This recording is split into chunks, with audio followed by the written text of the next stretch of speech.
आता तुमच्या सावंतवाडीत car craft घेऊन येत आहे खात्रीशीर car service. Maruti Suzuki car सर्व्हिसिंगचा मुंबई आणि ठाणे येथील 20 वर्षांचा प्रदीर्घ अनुभव आता आपल्या सेवेसाठी सज्ज। पत्ता car craft services private limited, plot number 21, जुना मुंबई गोवा महामार्ग, चितारी हॉस्पिटल जवळ, कोलगाव भोम, सावंतवाडी। आजच अपॉइंटमेंट बुक करा। राज्यावर तब्बल 9,32,242 कोटी रुपयांचं कर्ज असल्याचं भास्कर जाधव यांनी सांगितलंय। कुठे स्मारक आम्ही बांधणार आहोत, कधी सुरू करणार आहोत, सरकार बांधणार आहे का त्याच्याकरता त्यांच्या कुटुंबियांची कमिटी करणार आहे, काही सांगितलं नाही। दुसरं काय सांगितलं, केंद्रानं आपत्ती निवारणाकरता खूप मोठा निधी देण्याचं जाहीर केलंय। खूप म्हणजे किती? केंद्र जेव्हा जाहीर करतं तेव्हा त्याची आकडेवारी तुमच्याकडे असायला पाहिजे, ती नाही। त्यांनी काय सांगितलं की 1 फेब्रुवारी 2026 भारत सरकार हे महापायाभूत विकासाकरता खूप मोठे पैसे देणार आहे आणि 2047 साली आपल्या राज्याची अर्थव्यवस्था ही $5 ट्रिलियन पर्यंत जाणार आहे। आपल्याला आठवत असेल, परवाच्या दिवशी राज्यपाल महोदयांच्या भाषणाच्या वेळेला मी भाषण करताना सांगितलं की $1 ट्रिलियन म्हणजे किती लाख कोटी, $1 ट्रिलियन म्हणजे किती लाख कोटी, याचा कधीतरी सरकारने खुलासा करावा। राज्याच्या मुख्यमंत्र्यांनी माझ्या या प्रश्नावर उत्तर देत असताना सांगितलं की आता $अर्धा ट्रिलियन पर्यंत आपण गेलेलो आहोत, 50% मजल मारलेली आहे, आपण लवकरच 50% मजल मारू, आता ते $5 ट्रिलियन पर्यंत जाणार आहेत। दुसरं काय त्यांनी सांगितलं की त्या ठिकाणी आपण शेतकऱ्यांना AI तंत्रज्ञान सांगितलं। दुसरं एक फार गंभीर अशा प्रकारची त्यांनी घोषणा केली की आपण यावर्षी 27,87,000 घरकुलं आपण बांधणार आहोत। आता 2022 साली देशाच्या पंतप्रधानांनी सांगितलं होतं की 2022 साली इथं प्रत्येकाच्या डोक्यावर छप्पर मिळेल, प्रत्येक जण राष्ट्रध्वज आपल्या घरावर फडकविल। आज 27,87,000 घरं बांधण्यापैकी अर्थसंकल्पामध्ये सांगण्यात आलं की फक्त 3 लाख घरं बांधून मोकळी झालेली आहेत। याचा अर्थ संपूर्णपणे अर्थसंकल्पामध्ये सत्याचा आलाप आहे, सत्य लपवण्यात आलेलं आहे। जशी निवडणुकीमध्ये लोकांची फुकटची मतं मिळवण्याकरता भाषणं होतात, तशाच प्रकारचं आजचं अर्थसंकल्पाचं भाषण होतं। यापेक्षा या भाषणाला कुठल्याही प्रकारची काहीही किंमत नाही।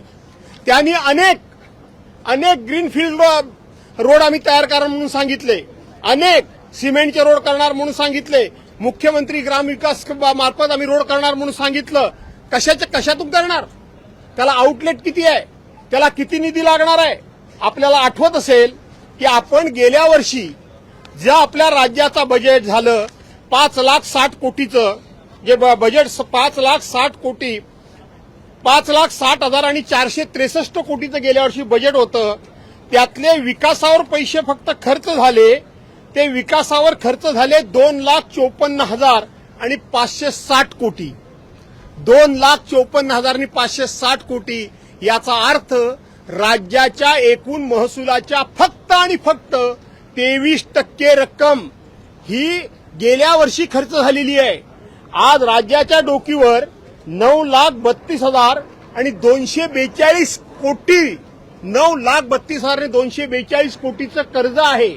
आणि आताचा जो आपला आराखडा तयार जो केलाय सरकारने, तो सरकारनं आराखडा सुद्धा या ठिकाणी 5,60,964 होता गेल्या वेळचा, यावेळचा 6,01,489 कोटीचा आराखडा तयार केलाय।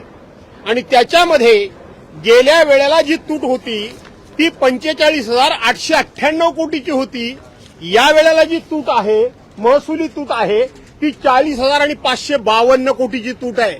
याचा अर्थ गेले वर्षभरामध्ये काहीही सरकारनं फार महसूल वाढवलेला नाही। सरकारचे मला असं वाटतं की महसूल वाढवण्याच्या मर्यादा संपलेल्या आहेत, पण सरकार मात्र कर्ज वर्षाला 1.5 ते 2 लाख कोटी काढतंय, 1.5 ते 2 लाख कोटी काढतंय।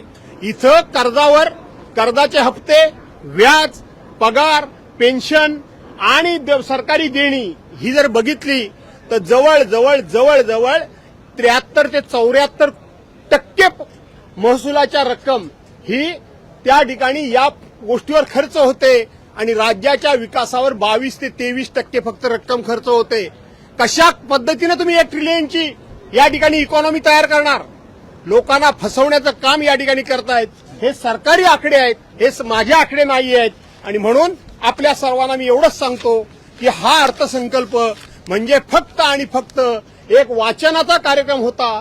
कुठल्याही प्रकारचा कुठल्याही योजनेवर किती खर्च होणार, किती दिवसात पूर्ण करणार, त्याला तरतूद किती आहे, असा एकही आयटम नसलेला हा पहिला अर्थसंकल्प आहे. आणि म्हणून हा अर्थसंकल्प शेतकऱ्यांना कर्ज देत असताना पात्र ह्याच्यामध्ये मोठी मेक आहे असं मला वाटतं. आणि म्हणून जे जे काही सरकार पुढे भविष्यात करेल ते आपल्या सर्वांना दिसेल. तूर्त एवढंच. धन्यवाद.